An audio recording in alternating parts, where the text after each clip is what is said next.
Il y a un écrivain dont vous êtes l'exact contemporain et dont vous avez été le voisin, puisque vous avez vécu au même endroit pendant quelques années, au 103 rue de la Convention, c'est Marc-Édouard Naves. Vous êtes des écrivains très très différents et en même temps assez complémentaires. Et dans ce qu'il avait appelé le 27e livre, qui était une préface à la réédition de son premier livre, Au régal des vermines, c'était un long texte sur vous et lui. Et il disait... il avait l'air d'essayer de vouloir comprendre et votre réussite et son ratage à lui. Et il disait, il y a celui qui a l'air tellement mort qu'on lui a fait un triomphe de son vivant, c'est vous, et celui qui est tellement vivant qu'on a fait comme s'il était mort.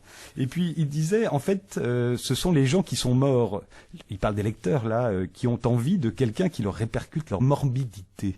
Et lui, Nab, essayerait de sauver ce qu'il y a encore d'humain dans ce monde, alors que vous, Michel Houellebecq, vous montreriez la déshumanisation du monde. Vous fournissez des excuses aux défaitistes, disait-il. Est-ce que vous trouvez qu'il a raison ou qu'il se trompe? Bouf. Il dit n'importe quoi. Enfin, mais ça, c'est un peu son style. Et moi, il m'a jamais paru spécialement vivant, je veux dire. Pas tant qu'il le dit? Bon, non. Je trouve qu'il faisait employé de banque, Nab.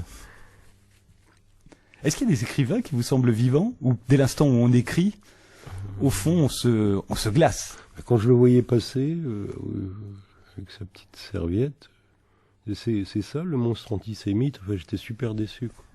Sachant qu'il a toujours dit qu'il n'était pas antisémite. Ah oui, oui, bon. Enfin, c'est la réputation. Bon, j'ai jamais lu. On vous a fait de réputation d'être anti-arabe ou anti-musulman. Anti-musulman, c'était pas faux. J'ai dit mal de l'islam. Anti-arabe, ça... Mais qu'est-ce qu'il disait, oui, que vivant... En fait, oui, les gens, c'est fatigue. Ça me rappelle les anges de la terre, son truc. C'est gonflant.